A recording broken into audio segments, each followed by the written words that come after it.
This Senate hearing went completely off the rails. What started as a legal debate turned into a full-blown political explosion when Ted Cruz snapped back, accusing Democrats of pushing nothing but a longer version of Orange Man bad. What he said next stunned the room and triggered a warning about the collapse of the separation of powers. Until Wednesday, January 13th at 5 p.m.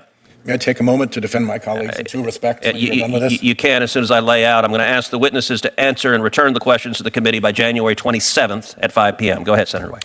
Two things. One, while a legal proceeding is ongoing and a notice of appeal has been filed with respect to Judge Boardman's sentencing, and having been a prosecutor, even from the prosecutorial side, I don't think that hectoring the judicial appellate process from Congress is appropriate or helpful.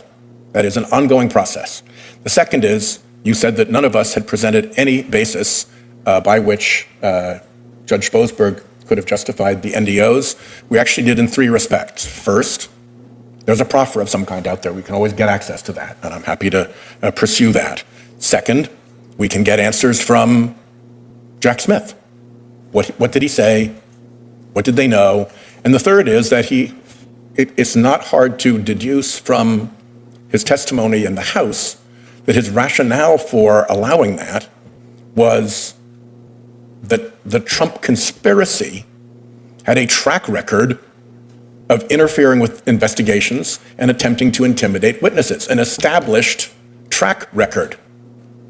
So I've never done a case involving a sitting president, but I've done cases involving criminal groups.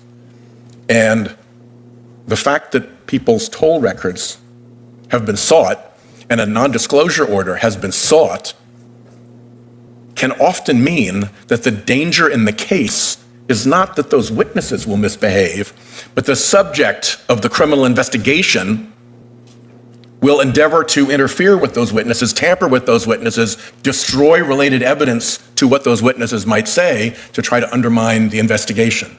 It is at least plausible that the entire responsibility for the non-disclosure order was foreseeable misconduct by Donald Trump and his co-conspirators, and not any foreseeable misconduct by colleagues.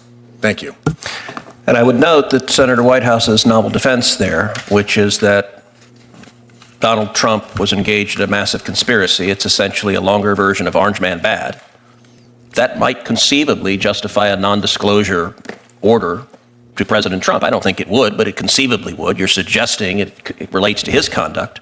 Except orders work, but I've got to go because I'm due on the floor. I will point out that Judge Boasberg did not know or allegedly did not know who the targets were, which means it was any of 330 million Americans. He had no idea, and yet he was willing to enter a finding with no basis in fact. If you don't know who it is, you can't have a basis for fact, but he didn't care. He didn't care because Republicans bad, and as Senator Hirono said, well, gosh, the fact that you spoke to President Trump on the phone, all right, I'm going to confess, I spoke with President Trump on the phone the day before yesterday. And if that is sufficient to subpoena the phone members of any member of the United States Senate, then we are seeing the separation of powers and the rule of law profoundly undermined. I'm going to make a prediction. The letter that I sent today to the Speaker of the House urging that Judge Boasberg and Boardman be impeached, I believe the House will impeach both of them. And I believe both of those impeachments will go to the Senate, and my colleagues on the Democrat aisle will have every opportunity to make all of these arguments in the trial that we have, although I will tell you, particularly for Judge Boardman, it ought to be ominous foreshadowing that not a single Democrat was willing to defend her the first time. We'll see what happens when it's an actual impeachment trial. And with that, the witnesses are thanked again, and this hearing is concluded. This exchange wasn't just a disagreement over legal procedure. It was a raw display of how broken trust in the system has become. What Ted Cruz is really arguing here isn't just about subpoenas or judges. He's warning about a dangerous precedent, that political power is being used to blur the line between investigation and intimidation. When lawmakers' phone records can be swept up simply for speaking to a sitting president, Cruz frames that as a collapse of the separation of powers, not accountability, but punishment by association.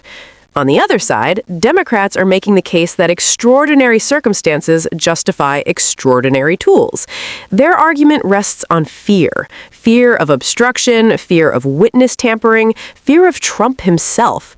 But Cruz cuts straight through that logic, calling it what he sees as a recycled political narrative dressed up as legal reasoning.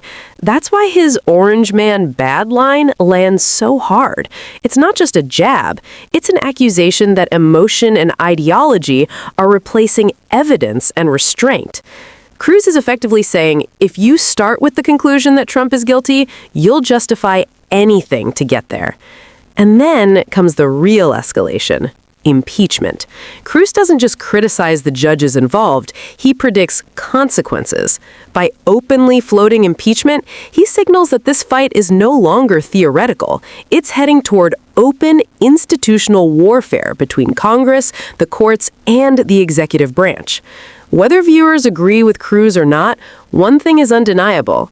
This moment exposes how fragile the guardrails of American governance have become.